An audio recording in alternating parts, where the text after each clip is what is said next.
Heart attack তাও বংশগত আমরা এগুলো সব জায়গায় থাকে তাদের হার্ট অ্যাটাক হওয়ার সম্ভাবনা বেশি। কাজে এই রোগগুলো যাতে আমরা যদিও থাকে কন্ট্রোল করার জন্য হচ্ছে ব্যায়াম, এবং না হওয়ার জন্য এগুলো পরিমিত ব্যায়াম করতে হবে, এক্সারসাইজ করতে হবে। দৈনিক আজাদের সম্মানিত সম্পাদক, অত্যন্ত সুখী মানুষ জনাব এম এ মালেক,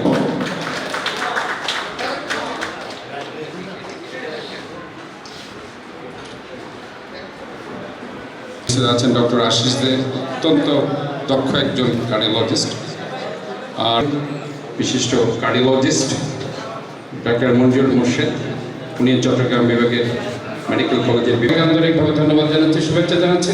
আপনারা সবাই ভালো থাকুন, সুস্থ থাকুন, সুন্দর থাকুন। চিকিৎসকের পরামর্শ মোতাবেক জ্ঞান করতে হবে।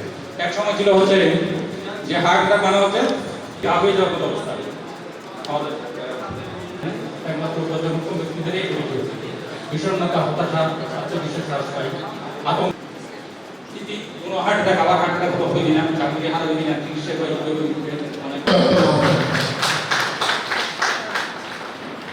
আজকে এবার করে নেব। আমাদের উপস্থিত আছেন এখানে, আপনারা শুনেছেন প্রফেসর। আজকে মূল প্রবন্ধ উপস্থাপক বিশেষজ্ঞ চিকিৎসক ডাক্তার প্রবীর কুমার দাস, বিশেষজ্ঞ চিকিৎসক জনাব আনোয়ার চৌধুরী। আমাদের প্রধান অতিথি ফোন করেছিলেন, উনি 11টার সময় আসবেন। সম্মানিত পরিচালনা পরিষদের সুযোগ্য সদস্যবৃন্দ, সম্মানিত আজীবন সদস্যবৃন্দ, যত্ন করতে হয় সেটা আপনারা জানবেন, তাহলে কিন্তু আপনারা ভালোভাবে সুস্থভাবে জীবনটাকে অতিবাহিত করতে পারবেন।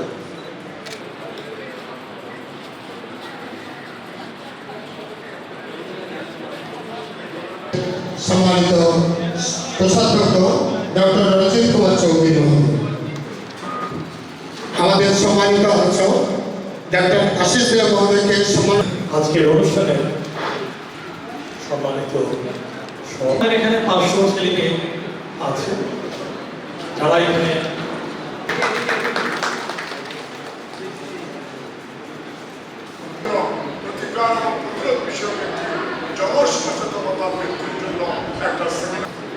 সেকেন্ড ওয়ার্ল্ড ওয়ার, দ্বিতীয় বিশ্ব যুদ্ধের পরে আমাদের মধ্যে আছেন আজকে এই অনুষ্ঠানের উদ্বোধক।